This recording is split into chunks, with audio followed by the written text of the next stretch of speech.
This is a Kal Kat, the Kal Katster, and this is a review of Fast and the Furious 9. The second post-COVID movie that we see. Last 2 weeks ago was Cruella de Vil, the movie. Another movie that's just okay. Yeah, so there were some it's one of those Fast and the Furious movies. It is Jason Lin again, who brought back his Tokyo Drift character. The guy that did Star Trek Beyond, as opposed to Mike Gamelt, who thought that he was doing Star Trek Beyond, but he wasn't. Someone else. The title was the only similarity. Anyway, so we have, in this case, F9, Fast and the Furious 9, as if that means something. F9, ooh, F9. Well, on a function keyboard, F9 is print screen, or print picture, or something like that. F9. Apparently takes place a couple of years after the last one, and the Codebreaker lady is kidnapped by an evil organization which wants to imprison her in a glass cage, and she Mission Impossible style, James Bond style story arc. She convinces the bad guys some of them to turn, because of course she would do that using Star Wars references. So he's a puppet with a hand up his ass to the other guy. There's a evil German blonde guy, of course there is. And there's John Cena, who joins the cast as Dom's brother. Yeah, spoilers, but you probably saw that from the preview. They do an homage thing to the guy that died years ago by saying he's watching the kids at some point. But not babysitting, watching the kids. Well, that's what he's kind of doing. Unlike what they said on IGN.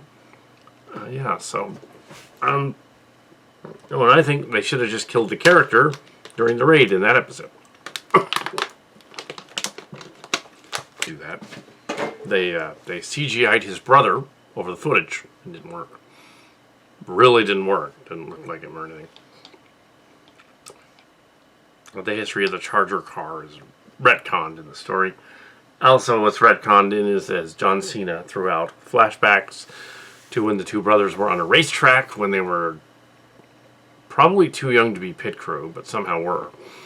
And then the father guy is killed, and it looks like one of them did it. And then through coincidence later on, they're both in jail, and this guy, or at least the Dom character is in jail, and this guy tells him that, oh, there's a trick that you can do to blow up a car with a line brake or something, and that's what leads him to believe that he tried to kill the father character. But it's like all the coincidences in this are just out there.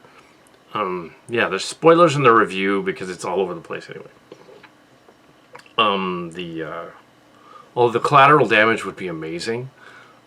There are a couple of chase sequences, one involving the streets of London, allegedly, with lots of chasing around and cars smashing into each other and people flying over things and all that. There's a chase. And would have led to several hundred deaths, the process of that. They top this later on with another chase in another town where with a giant, like super GTA 5 military vehicle and several escorts and magnetic car bumpers that they get from the bad guy. Has a magnetic truck from England in there, and he gets the magnetic truck, and apparently the good guys get a hold of it, and they use the different magnets in their cars to suck the electromagnets to suck the other cars to it, like something out of GTA 5. If they ever do GTA 5 movie, Jason Lin is your guy. Direct it. It's already done it, so I guess they haven't bothered, because they've already done it like 9 times now. And then there's so you have John Cena's character who has somehow turned evil, even though if you go back to the original story, the evil street racers are evil. They're bad guys. they illegal street racer guys, but since around part 6 or so, part 5 and 6, they decided it's about family and more like the A-Team mixed with James Bond and the Bionic Six because they're indestructible. They do address the indestructible though. The two black guys talk about how they must be indestructible because it's like machine gun bullets don't touch them or nothing touches them, which is kind of funny. Mark's Cards was saying earlier, I don't know if he was giving it away, but Mark's Cards was saying earlier, the last thing they... Fuck. Anyway, so... So the ladies in a box, Cena and the German guy are up to no good. The Cena character goes to... He's called Jacob in it. He goes to... Of course he's called Jacob, after Bullshido. He goes... And Toretto, the Toretto name comes from On Location. So the people that did the original not Grand Theft Auto, the people that did Fast and the Furious are Pine Hill students, or ex-Pine Hill students. So, yes, that's why we have to see all of them. Because, yeah, they and Mike Toretto is right there. Dominic Toretto, right there. And they got Vin Diesel to play him. Sure. So we have,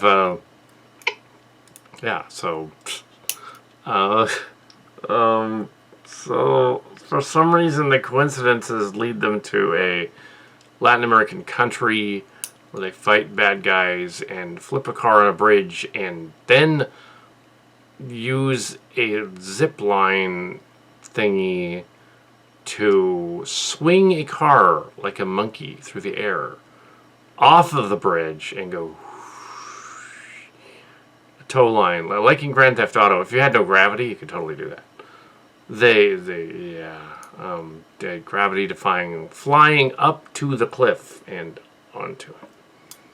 Even though that's physically impossible unless the car was weightless. And no, they didn't use the electromagnets, which wouldn't have worked anyway. But they used those later. They didn't have those yet. So they go on to this other thing. They go to London, and that's where they have the London chase. And there's a rooftop chase too. And there's a chase on a building in a car. There's this bait and switch thing in a mansion that the evil Cena guy is running. The evil mansion, and it's like, okay, well, we know where this is going. He's going to get rescued. Yeah. This paint by numbers, it's really, really, like, okay, yeah, we've seen this in a dozen other spy movies. Yeah, Cena the other guy gets rescued. Of course he does. By his own people who are in disguise as the ladies at the pimp shack, the palace. I was like, he didn't notice this, and the other guy didn't notice this. The bad guy didn't notice. At one point, the Charlize Theron character, who's one of the bad guys in the box, says, she's like, the German guy's like Yoda, but he's like a puppet with a hand up his ass. And to make him turn. So so the other guy, somehow this works. Later on, we have massive collateral damage to the city. We have cars smashing into cars. We have a joke scene in the London scene involving a lady who doesn't know how to drive. Gee, a girl who doesn't know how to drive is kind of offensive.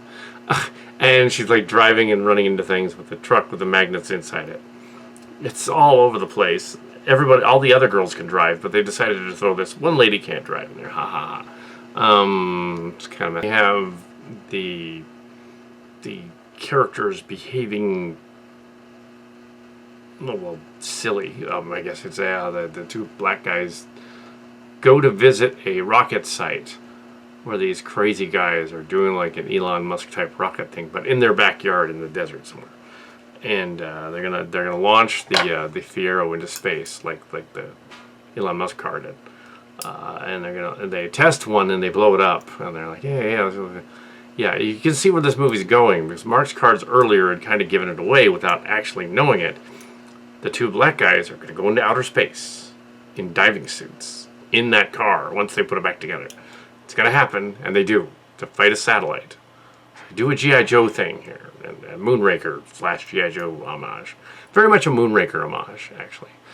At least Jason Lin is familiar with all the James Bond movies, and he's like, I'm going to do this hilarious sort of, I'm gonna do an homage to that. Yeah, but just saying the duct taped my suit.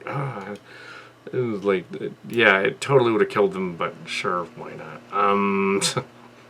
And they go to they go to a space station and they get rescued after they blow up the satellite. But anyway, they have they're referred to as minions because apparently they just love that joke. That was in that Immortal Engines as well. It's just minions, yeah, sure. I think that people that are doing Illumination are more amused by their stuff than anyone else is. So when they referenced, that Immortal Engines one, ending this one, because it was Illumination too, they did a Sing ad in there for one of the previews, Sing 2. Also they did which I think is, it's Illumination. Secret Life of Pets people is who that is. And it looks like a rip off of Rock Dog with a lion. Odd. Anyway, so back to the... Yeah, there's like this massive collateral damage, and that's okay because they're in an action scene and they're fighting. There's like thousands of, there must have been hundreds, maybe not thousands, hundreds of cars and vehicles are just in the way, and they run them over and crush them and destroy them. You don't see anybody getting slaughtered or killed, but you'd think they would be responsible for hundreds of deaths in each one of these movies, especially this one. There's a scene where the bad guys corner the good guys in this lair that they've built, and just after the Asian guy returns, the guy from Han from Tokyo Drift returns, and they attack him and they throw the guy down in the John Cena, the other guy. They throw they're so much alike. No, they weren't really. Just throws the other guy down into the water, Dom down into the water, and he has a flashback to all the other stuff to redeem him somehow or something. And is rescued from this water that's probably not frigid, but still by his girlfriend or wife, who jumps in and pulls him out. This is somebody who's probably maybe, I would say 70 pounds, 80 pounds maybe, pulling a guy who weighs 290, 300 pounds and all muscle out of the drink. How did she do that? I don't care if they had like superpowers or something. She could not have done that. It would have made more sense if they showed 2 or 3 of them at the end, helping to pull them out. But presumably they were there. But because physics flies out the window when they stop the hurling gigantic truck thing and flip it over. It's in the trailer, and it rolls for a long time on upside down through the thing. Because they've tricked the German guy into betraying them. The key to the evil secret weapon. Oh, they have an evil secret weapon. They have an S weapon. They have something out of Carta in this movie. A trans-tech type of weapon that looks like a kryptonite sphere. It's a celestial orb. It's a Grayson Igby. Yes, it's as if we wrote this. We did not. But it is Carta, pretty much. So it's Carta with people. And it's all Transformers mush with people. Gravity-defying stuff going on. Of course, a lot bigger budget. They had probably $200 million on this thing. Whereas ours, no.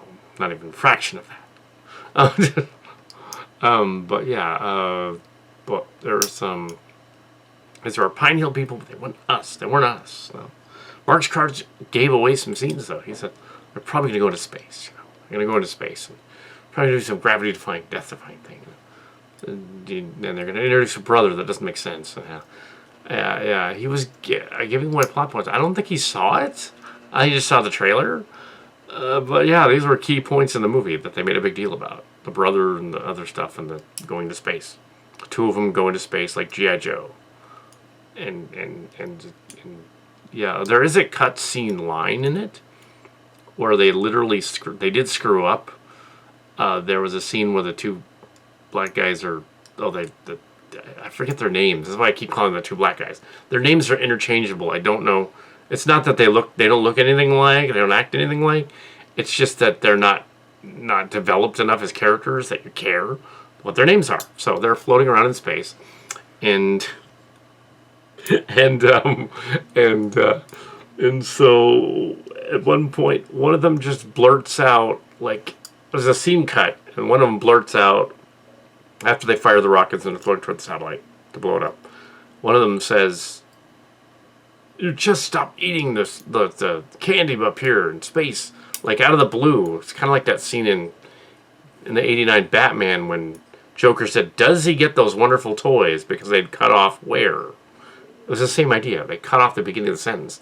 He made that joke about like eating too much candy and something, and they cut that scene out, so that all they had him saying was responding to him eating too much candy in space. And you know, where did that come from? Because earlier they did not reference it, and then they referenced it later. I'm assuming it was a fart joke that got cut out. Maybe he's farting in his suit, and he's like, "I gotta go to the bathroom" or something. But they cut that out. So the next line afterwards, you don't get it. It's completely nonsensical.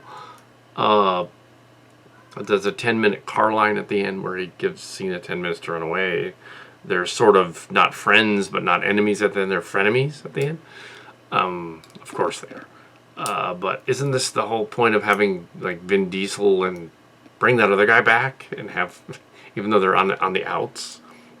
This movie was actually finished about a year ago, but they've been sitting around since COVID. Yeah, and so it's kind of funny. There's some scenes missing.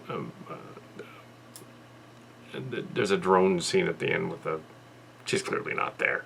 Yeah, it's like there's these spycraft scenes, and it's the same way they try to explain away the Tokyo Drift guy living.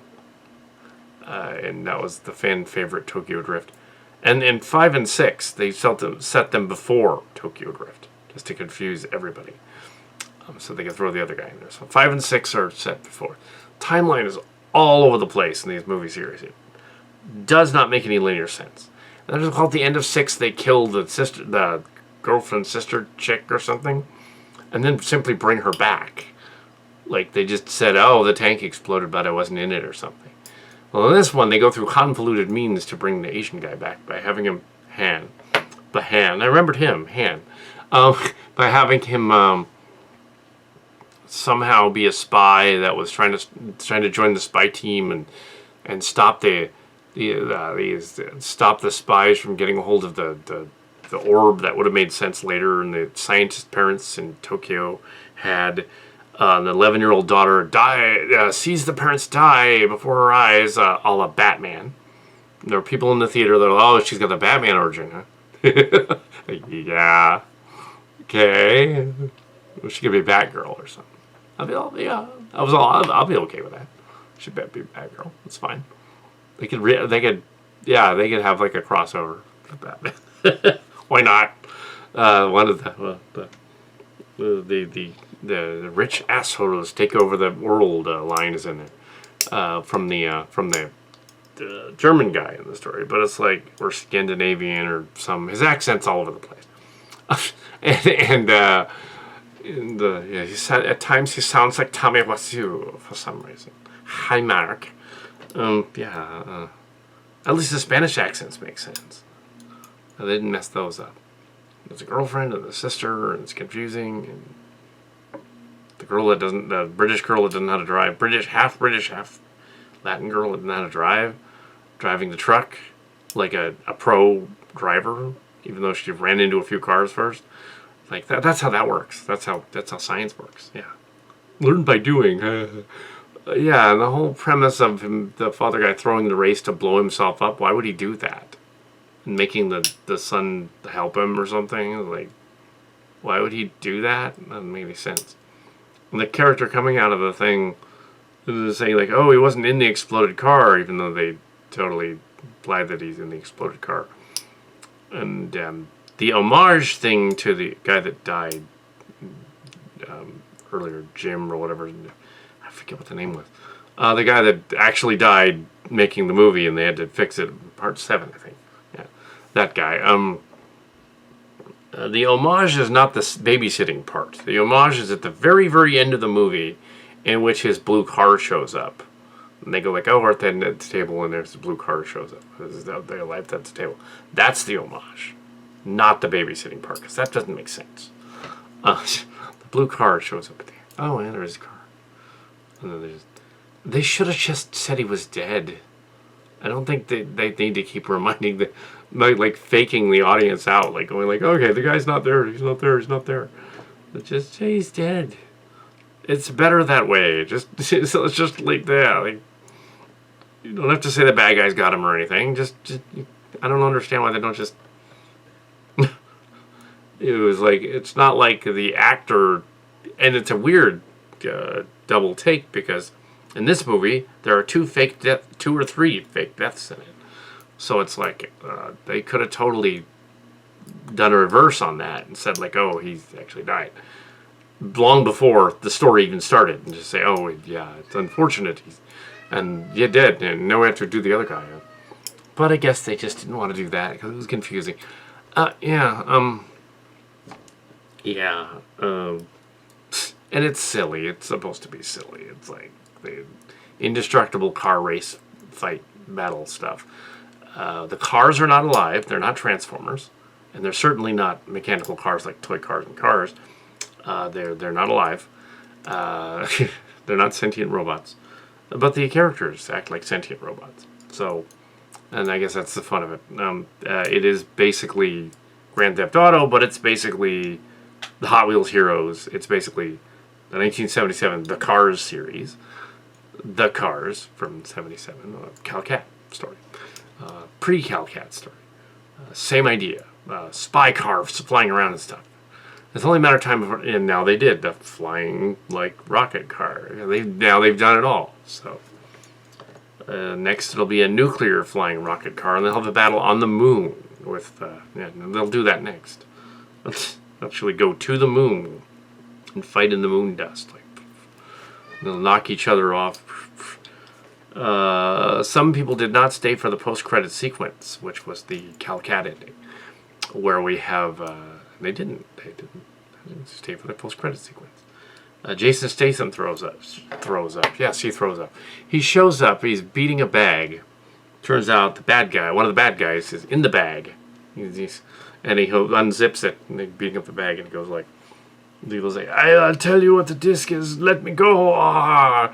And he's all like, I already hid the disc. I'm just doing this for fun. And he zips the bag up, and he keeps going. That's fucked up. I don't know who that was. We should have screwed him. Oh yeah, Kal Kat. But yeah, it's more like a Mark's Cards ending. Mean Spirit. They probably cut some stuff out because basically they had to change stuff. I wonder if the main bad guy was more Trump-like. They had to change that. I bet they did. They're like, yeah, just got that part out. There's probably an hour of behind-the-scenes deleted scenes. Sure. It's silly, but then does that make it bad? No, it was entertaining enough. It's just completely shut your brain off, watch the testosterone fly by. Completely silly. Vin Diesel's not even really technically any kind of a wrestler or any kind of he's just a big bodybuilder type guy that's been trained to be an actor. John Cena and The Rock are actual wrestlers. It would have been funny if they got together, because then it would have been more funny. But I bet they had to teach Vin Diesel how to actually do those moves, because he didn't know how to do them. He's an actor. Vin Diesel. Yeah. So they trained him a little bit, because otherwise, the stunt double would look fake.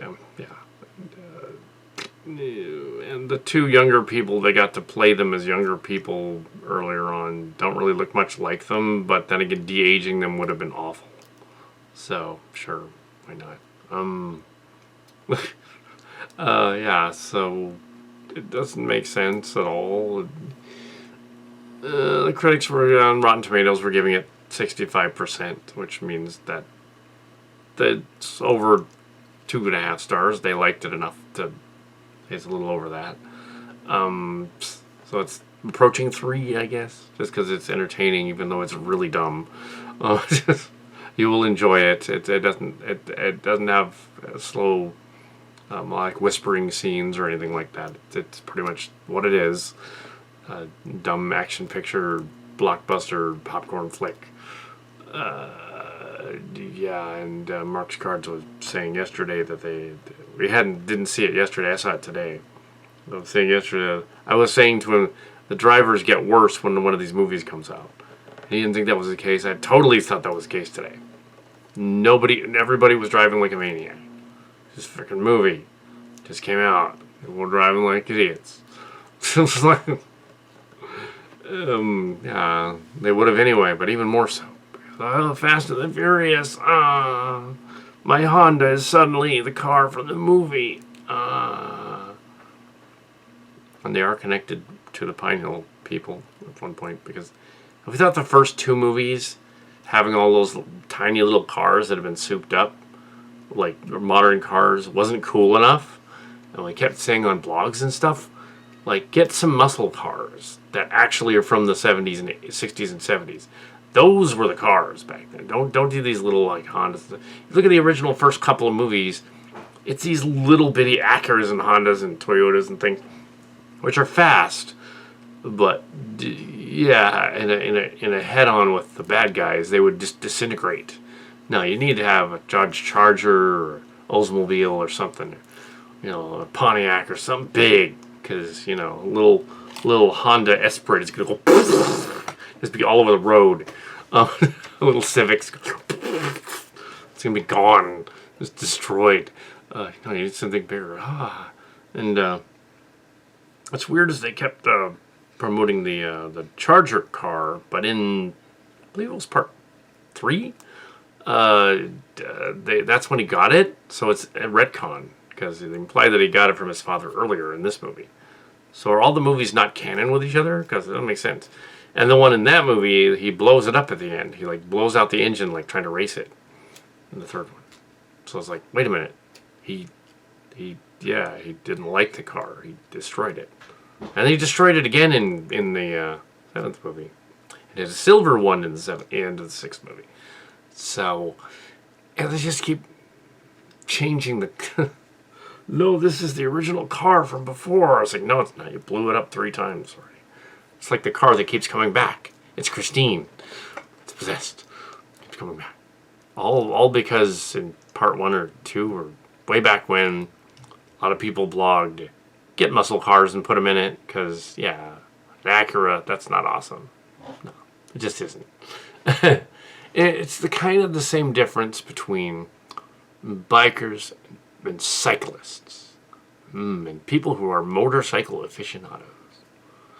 It's a known, and I'm not one of those, but I've known of them.